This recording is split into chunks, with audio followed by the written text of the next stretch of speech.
On the morning of April 19, 1995, a decorated Gulf War combat vet blew up the federal building in Oklahoma City using a truck bomb that he didn't build in a Ryder truck that he didn't rent with the help of a passenger who didn't exist. Having just gotten away with the largest act of terrorism on U.S. soil to date, the Fort Bragg-trained Special Forces Sheep Drip Dropout blended in with the crowd by making his getaway in a car without a license plate and was immediately pulled over. The ATF was the supposed target of the attack, but luckily all of their agents were out of the office that morning.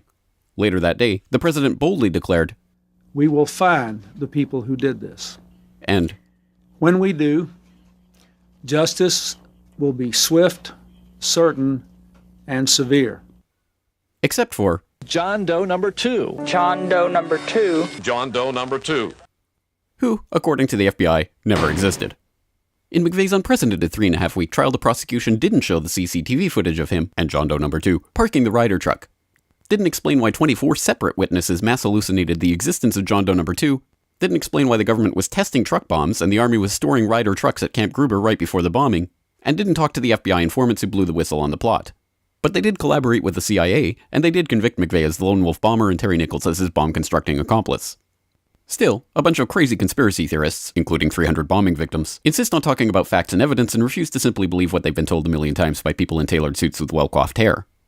They quote the U.S. Army Brigadier General and the FBI crime lab whistleblower and the inventor of the neutron bomb who point out the physical impossibility that the Ryder truck bomb did the damage to the building, but that doesn't matter because if there were other bombs in the building that day, we would have heard about them.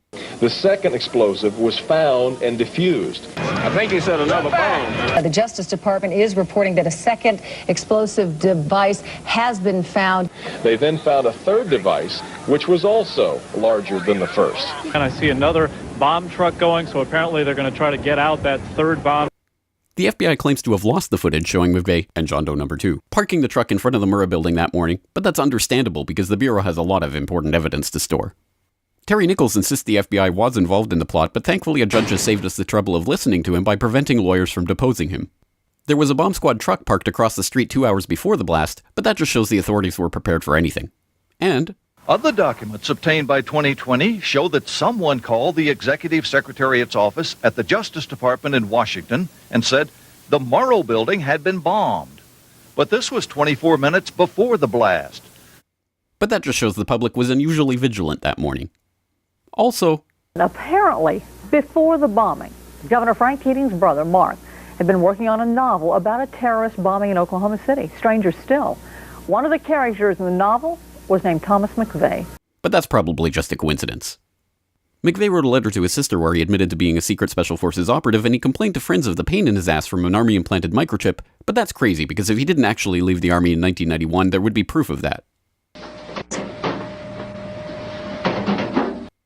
This man never existed, and if you say otherwise, you're a crazy government-hating nutjob who deserves to be locked in a cage for the rest of your life.